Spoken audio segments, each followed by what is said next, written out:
Ketika era Bung Karno pada waktu itu, Ali Sastroamidjojo, apa yang dikerjakan? Merangkul semua, membawa apa yang menjadi agenda selatan-selatan, bukan menceritakan agenda kita. Semua orang bisa baca di Google tentang apa yang kita kerjakan.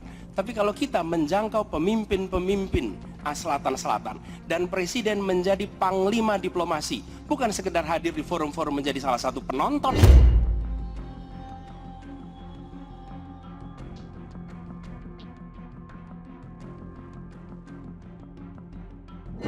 Dalam hampir 10 tahun terakhir, rekam jejak diplomasi Indonesia dirasakan di kawasan dan dunia.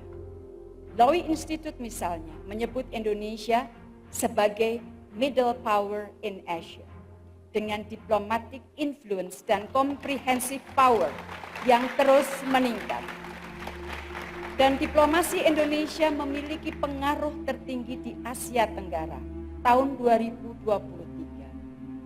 Chatham House menyebut Indonesia sebagai kekuatan penyeimbang penting di Asia.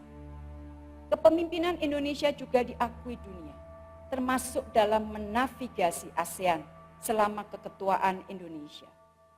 Salah satu penulis di Straits Times tanggal 1 Januari lalu menyampaikan antara lain, saya quote, "Keketuaan Indonesia di ASEAN tahun 2023 sangat menonjol karena mampu menavigasi ASEAN melewati landscape geopolitik yang penuh tantangan. Kepemimpinan Indonesia di kawasan sangat berperan untuk mencegah balkanisasi ASEAN sebagai sebuah organisasi kawasan." Dari berbagai pandangan tersebut, jelas bahwa Indonesia adalah salah satu pemain utama di kawasan dan global, bukan sebagai penonton. Tapi yang sering saya sedih,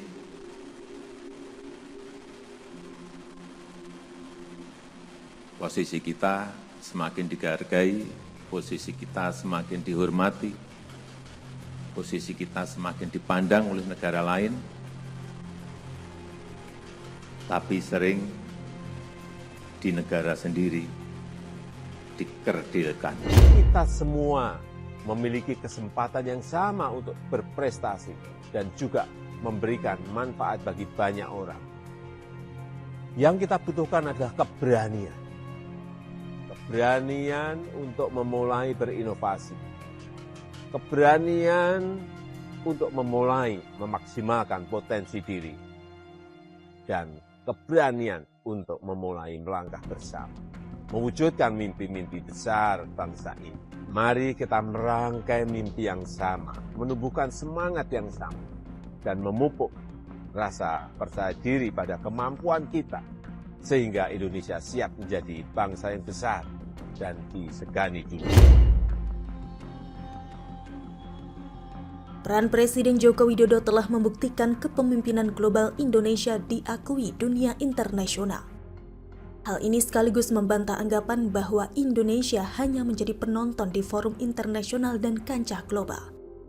Meskipun menjadi negara dengan populasi terbesar keempat di dunia dan ekonomi terbesar di Asia Tenggara, Indonesia memang sudah cukup lama tidak menampilkan taring dan bobotnya dalam urusan internasional. Barulah di bawah kepemimpinan Presiden Jokowi, Indonesia benar-benar menunjukkan tajinya. Permulaannya Indonesia menjadi salah satu negara penting saat pandemi COVID-19.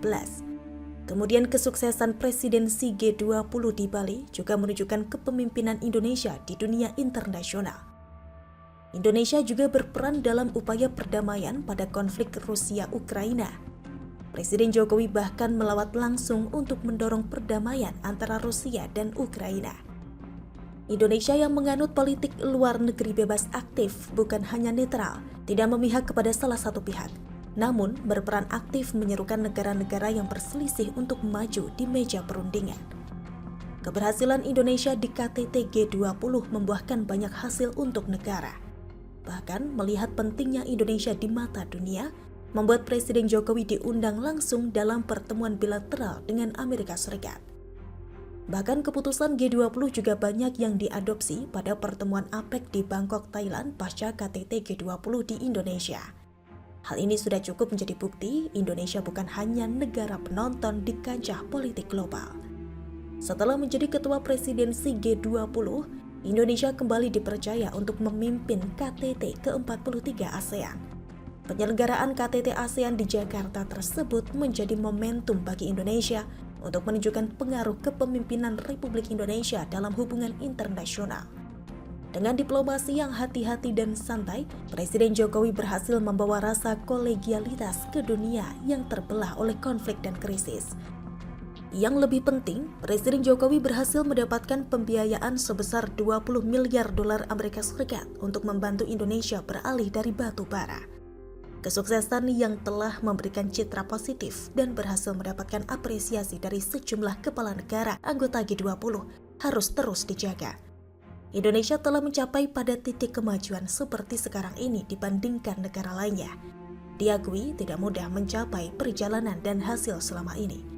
Namun berkat anugerah yang maha kuasa, kerja keras bersama rakyat dan para pemimpin negeri sejak 1945, Indonesia kini banyak diperhitungkan oleh negara-negara di dunia. Buah dari aktivitas dan relasi selama ini dengan banyak negara, seraya terus menjaga negara yang bebas aktif. Indonesia kini duduk setara dengan negara-negara maju dan memegang posisi strategis di lingkup global.